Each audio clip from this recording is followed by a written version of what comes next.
Assalamu alaikum, chers frères et sœurs. J'ai l'honneur de partager avec vous l'histoire édifiante de Sœur Ala, une ancienne sœur chrétienne ukrainienne qui a reçu les conseils d'Allah lorsqu'un prêtre a refusé de lui pardonner ses péchés. L'Église orthodoxe ukrainienne est similaire à la religion catholique et partage certaines pratiques. L'une d'entre elles est le fait que les prêtres pardonnent aux membres de l'Église. Ala était membre de l'Église et avant sa rencontre avec le prêtre, elle avait beaucoup de doutes et de questions. Penchons-nous un peu plus sur son histoire. Ala, comme la majorité des Ukrainiens de la région, était un chrétien qui fréquentait l'Église orthodoxe ukrainienne. C'est ce qu'elle a connu dès son enfance.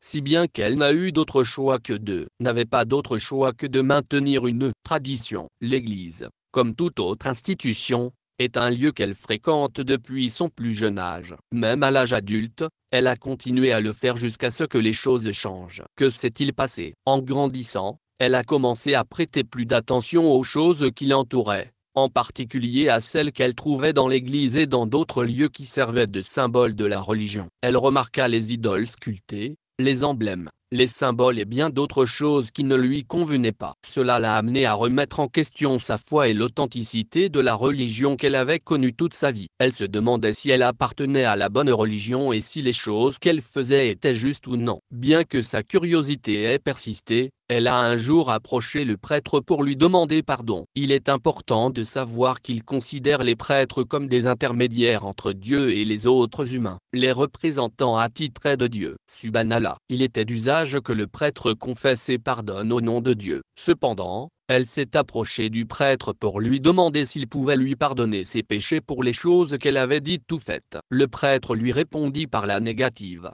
La réponse du prêtre a été comme un coup de poignard dans son cœur. Elle était déçue, mais au lieu de s'attarder sur ce point, elle a vendu son passeport, une solution alternative. Après cette rencontre, elle a fait une introspection pour découvrir les choses qu'elle avait faites de travers, et ce qu'elle devait changer pour vivre une meilleure vie. Alhamdoulilah pour elle. Elle a trouvé de l'aide dans un nouveau groupe d'amis qu'elle s'est fait. Ses amis l'ont présenté à un homme qui est devenu son mari.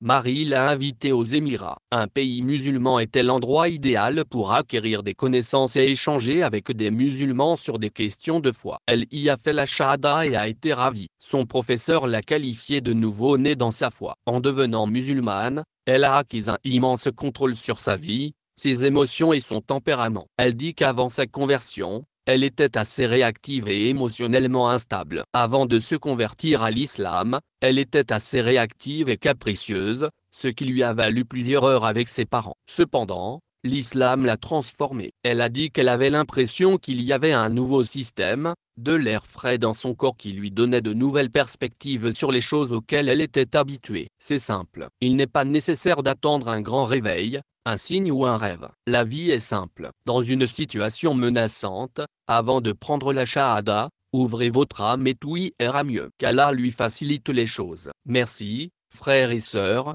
d'avoir regardé cette vidéo. S'il vous plaît, aimez, abonnez-vous et soutenez-nous sur Patreon. Le lien se trouve dans la description.